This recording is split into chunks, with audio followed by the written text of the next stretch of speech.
Welcome to the South Sudan National Participation Institute. In our today's discussion, we're going to talk about the national dialogue and national reconciliation in South Sudan. In other words, a search for national consensus to achieving a lasting peace in South Sudan. In our last discussions in part 1 and part 2, we talked about background information about South Sudan in terms of the land, the people, its diversity, the resources, the history of South Sudan. We also talked about the ongoing conflict in South Sudan. In our today's discussion, we're going to talk about the attempts to resolve the conflict in South Sudan. And in part 4, we're going to talk about the national dialogue declared by the President in December 2016. In the interval, we will play some music by the famous South Sudanese artist, Mr. Emmanuel Kembe, who has always strived to promote peace, social coexistence, and national development in South Sudan. And we're going to play his song entitled Let's Come Together to Build Our Country, South Sudan. So to start off our presentation, we're going to talk in part 3 about the attempts to resolve the conflict in South Sudan. Just to give a brief background about the conflict in South Sudan, in December 2013, just 2 years after the independence of South Sudan, on July 9, 2011, the current conflict erupted in South Sudan. And the conflict erupted as an acute disagreement between the president and his first former vice president, who is now exiled in South Africa. And the conflict was actually resulted from a dispute in the leadership of the SPLM and the way in which each person sees how the country or about the direction of the country after the independence of South Sudan. It is worth mentioning that both men are actually the members of the Sudan's People Liberation Movement, Sudan's People Liberation Army. And because of their disagreement on the leadership seat and the direction of the movement, the country was plunged into a civil conflict along those lines. And in addition to that,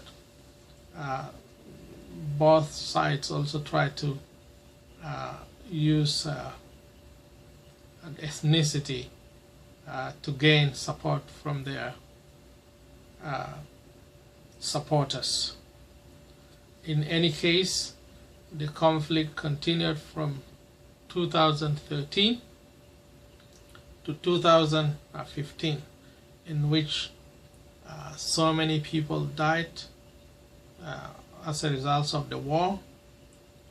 Some became displaced within the country in the protection of civilian camps run by the United Nations, and some went or fled altogether to neighboring countries to seek refuge.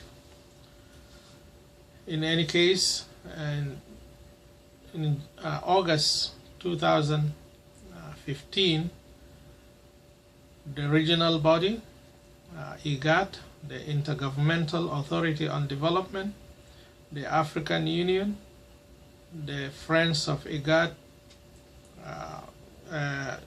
mostly countries in Europe, such as Norway, Great Britain, the United States of America, and some regional countries such as Nigeria, Algeria, South Africa, and so on.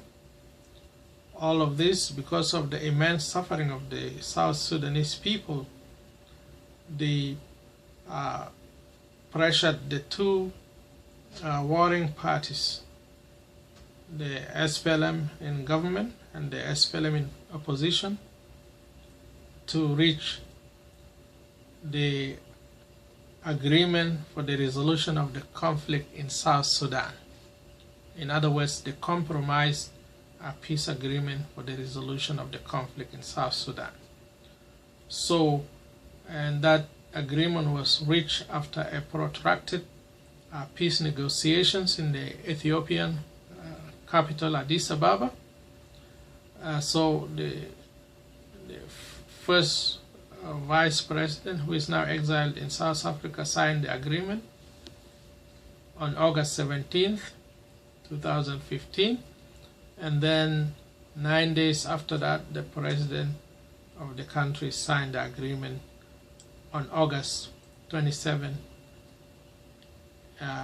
2015, with some reservations in issues relating to security and to the restructuring of the army and the legislative assembly. In any case, the peace agreement that was signed in that year was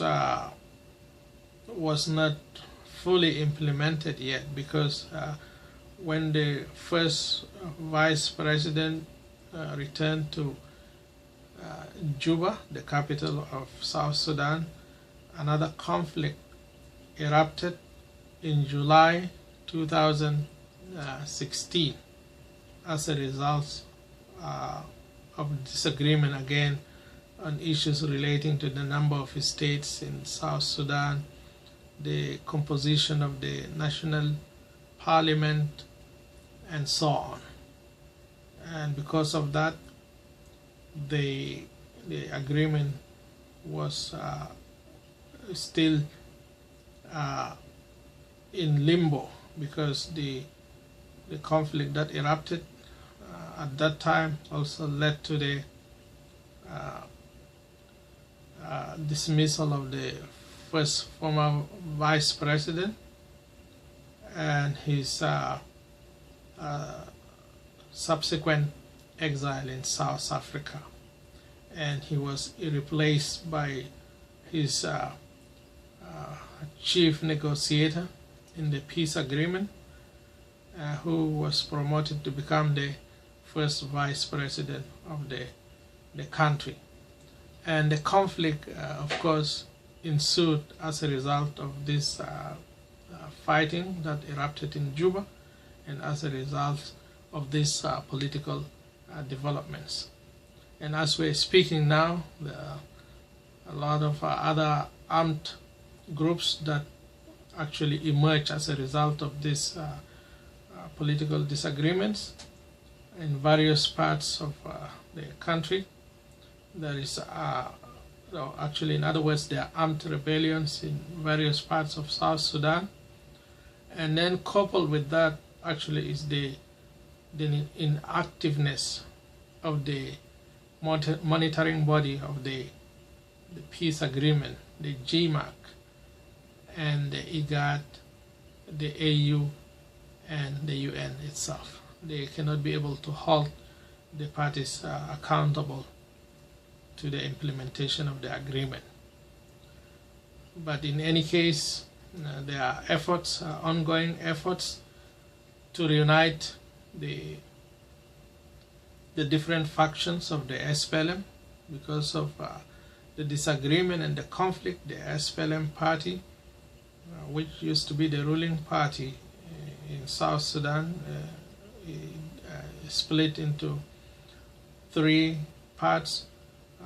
SPLM in the government, led by the president, SPLM in opposition, the peace faction led by the former negotiator on behalf of the SPLM in opposition, who has become the new first vice president, and then the SPLM in opposition that is still fighting the government.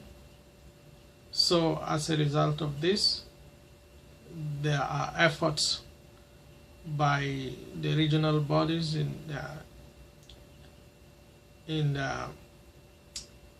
East Africa, led by Tanzania and South Africa, to unite all these factions of the SPLM. Of course, it's worth mentioning that after the eruption of the conflict in South Sudan in 2013, there were a number of SPLM political bureau members who had been arrested and charged with so many charges against the nation or the state, but they were subsequently released after international pressure. So they become what is known as the G10, or the former political detainees. So there are these efforts by the regional governments in the area to reunite all these factions of the SPLM so that peace can prevail in Sudan. In South Sudan. And that is, those efforts were led by the Tanzanian president, and in 2014 an agreement was signed known as the Arusha Declaration to unite the SPLM party.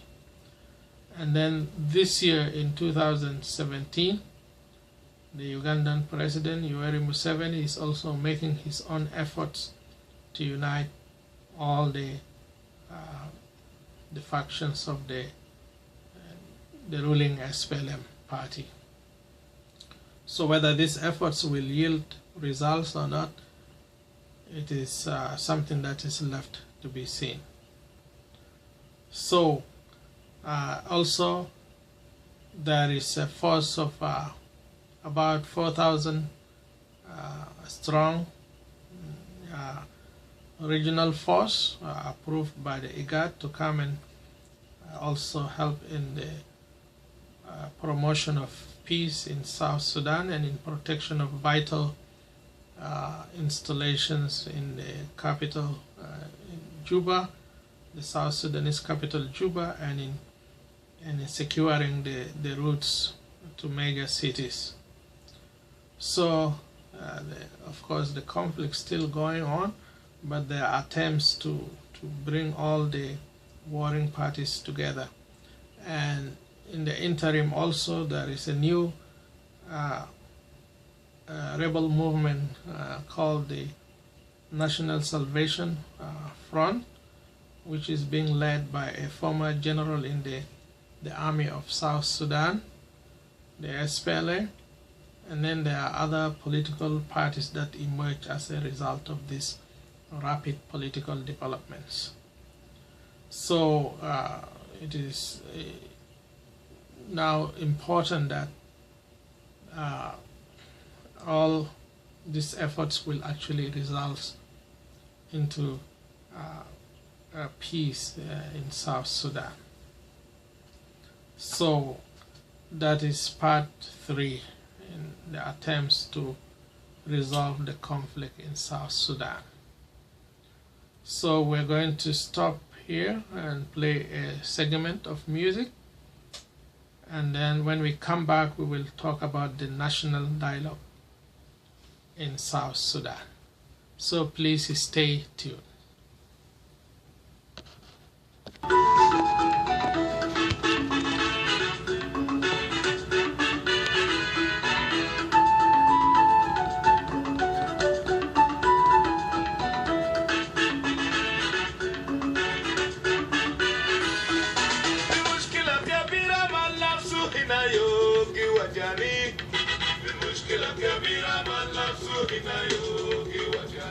Ana kalifi mushkila kabira malafu inayogi wajani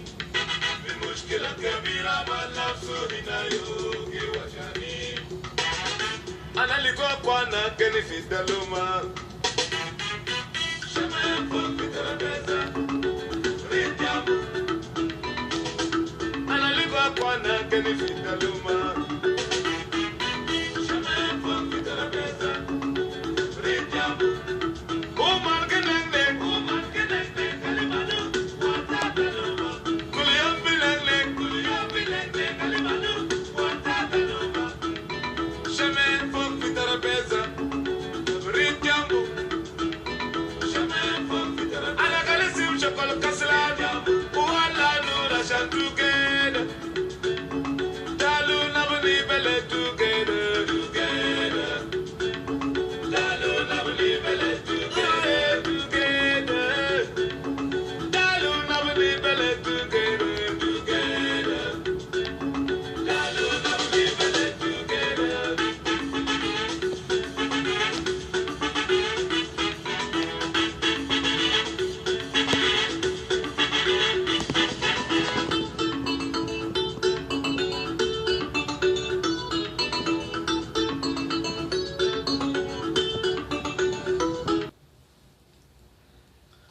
Once again, welcome to the discussion, and we are going to move to part 4 of our discussion about this topic today. And part 4 is going to be about the national dialogue in South Sudan. Of course, as was mentioned earlier, in December 2016, the president of the country declared the year 2017 as the year of national dialogue. And the national dialogue is actually, as was claimed by the government, is a compensation to the peace agreement that was signed in 2015. Whether this national dialogue will produce the desired results, it is something that is up to everyone to judge. But the South Sudan National Participation Institute believes that national consensus, tolerance, and social existence is the way forward. In other words, all the people of South Sudan and all the stakeholders have to search for a national consensus to achieving a lasting peace in South Sudan. Because as it is now, the main obstacle to peace and stability and development in South Sudan is the fact that all the different political parties in South Sudan do not agree on so many issues relating to the unity, the development, and the direction the country is supposed to take. There are so many ideas that are thrown out there, so many attempts, whether these are political or military, to bring peace and stability in South Sudan. But we in the South Sudan National Participation Institute believe that actually a genuine search for national consensus to achieving peace in South Sudan is the way to go. And this search will include a constitutional conference that will bring all the people of South Sudan together to discuss the following issues. As we had mentioned in our previous discussions, we said that dialogue is the entry point, but dialogue alone is not enough. So we need a national constitutional conference in which all the people will come together to discuss the following issues. one of the things that needs to be resolved is the unity of the Sudan's People Liberation Movement, the Sudan's People Liberation Army, SPLM, SPLA. Because let's face it, the ongoing conflict in South Sudan actually resulted as a disagreement amongst the leadership of the SPLM. So in order for peace to be achieved in South Sudan, so the leadership of the movement must agree on the agenda of the governing party and the leadership itself, and then how they want to govern the party and their plan, the action plan to govern South Sudan. So that should be the first thing in the agenda, how all South Sudanese will help the SPLM to become united again, so that conflicts like the ongoing conflicts the country is facing can be avoided now and in the future. And then the second thing is a reconciliation or an agreement on the sticking issues. And these issues would include, but not limited to, amnesty. That means there should be amnesty to all the people who are in prison, those people who are waging war against the government. And then there should be tolerance, because without tolerance, then there will be no stability, there will be no discussion, there will be no dialogue. So people have to listen to one another in terms of their social view, political views, in terms of the values of South Sudan. This is based on the different groups that we mentioned in part 1 of our discussion, because the people come from different backgrounds, different cultures, and different affiliations. So there should be tolerance, and then there should be a freedom of movement, freedom of expression, freedom of media, and so on. And then the people of South Sudan have to agree on certain values that can promote peace, can promote tolerance, can promote stability and development. And then the people of South Sudan also need to agree on the national identity. So instead of affiliating or being identified by our ethnicity or our tribes, we just need to be South Sudanese first and foremost. This way we can avoid the pitfalls of tribalism. And then the law and order should be restored regardless about who is in power. So that is important. And then the system of governance should be agreed on.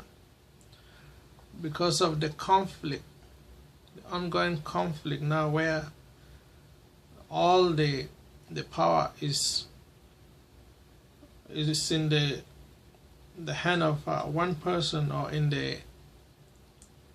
the central system, then people need to agree on the system of governance, whether it is federalism or whether it is as it is now, like tribal federalism. So that is a very important issue there. And then followed by that, the security reforms that were mentioned in the peace agreement have to be followed, and then some of them needs to be improved. And then there should be administrative reforms, there should be fairness in the distribution of wealth, and then there should be reforms in the development and human resource sectors. And then there should be economic and financial reforms.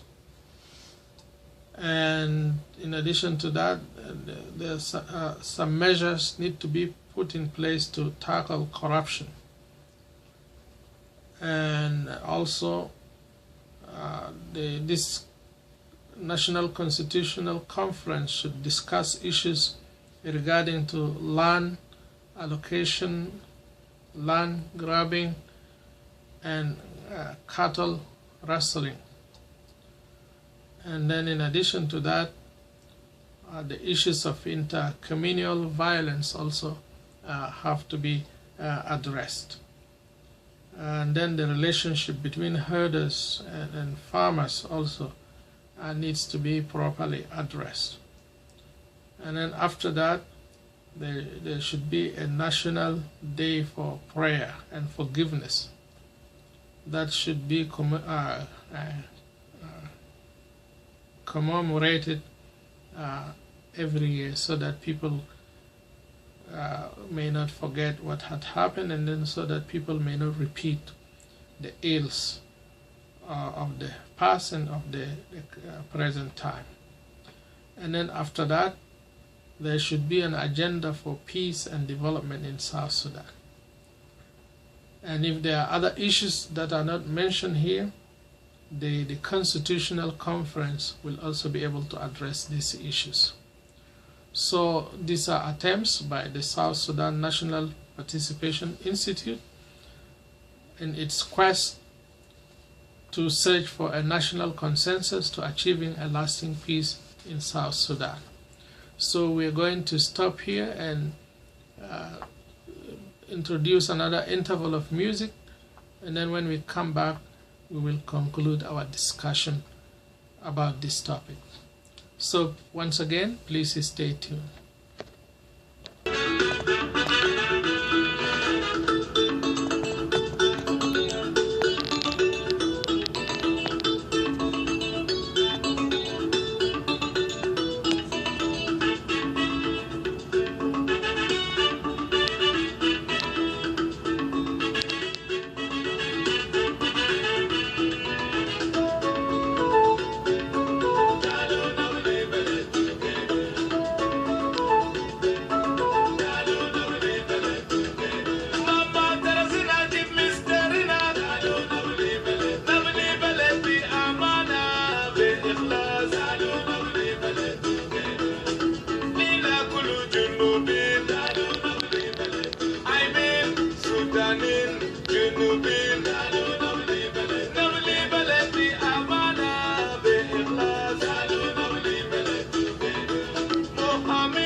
So welcome back. So with this, our viewers and listeners, we hope that we are able to put forth some ideas and some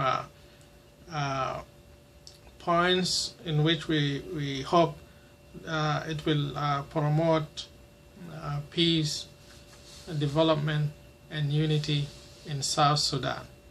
And we also believe that by conducting this national consensus,